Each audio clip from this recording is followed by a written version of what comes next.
Welcome once again to Cooking Around's channel. Welcome, welcome. What do I have for you today? Sirloin roast of beef.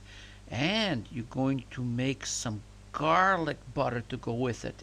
Absolutely out of this world. Now take a look at this. It is so tender. And of course, it depends on the beef that you buy. Now this one is sirloin and it has been aged. Now if you look at this texture, this beef has been done well done, because you know my wife likes it well done. But if you want it a little bit more pinkish on the inside, then just look in the description below and I will give you the temperature settings so you can make it your way. So let's get going. Now here I have one thick steak piece of sirloin, and it is about what, 2 pounds. Now I have to bring the steak up to room temperature out of the refrigerator. We're going to add a little bit of olive oil, and I want you to massage it on both sides, and then sprinkle it with some sea salt or kosher salt, whichever salt you like, and let this sit for about 5 minutes before we use it. Now here I'm using a cast iron fry pan. This is one of my favorites for steak. I put about 2 tablespoons of olive oil and I mix it all around. Now I'm taking 4 to 5 crushed garlic and I just smash them down with the side of the knife, because this way you can slice them, but you know, in this way they're not going to burn so fast. Now grab your steak. The pan is really hot, and just place it right in the middle like this. Now with the pan being very hot, it's going to be a little bit smoky, so get that fan turned on.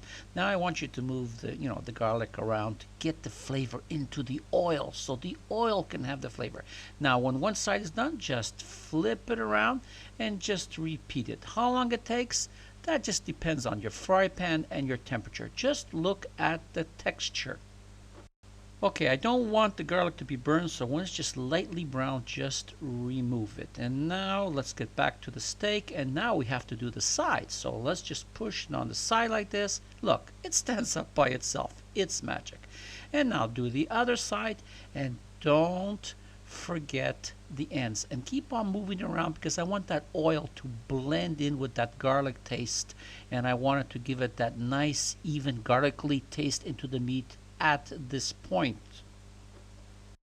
Now since my pan has a wooden handle, I'm going to transfer it into another oven-proof dish. Now put just a little drop of oil just on the bottom and transfer your roast into a preheated oven of 350 degrees for about 25 to 35 minutes, but you can check it with the temperature gauge. Okay, the temperature tells me that it is well done. This is the way my wife likes it.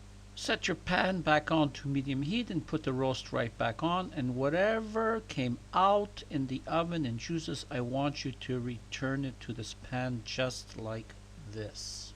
Now let's return the garlic back, and now let's add some fresh ground pepper, as much as you want.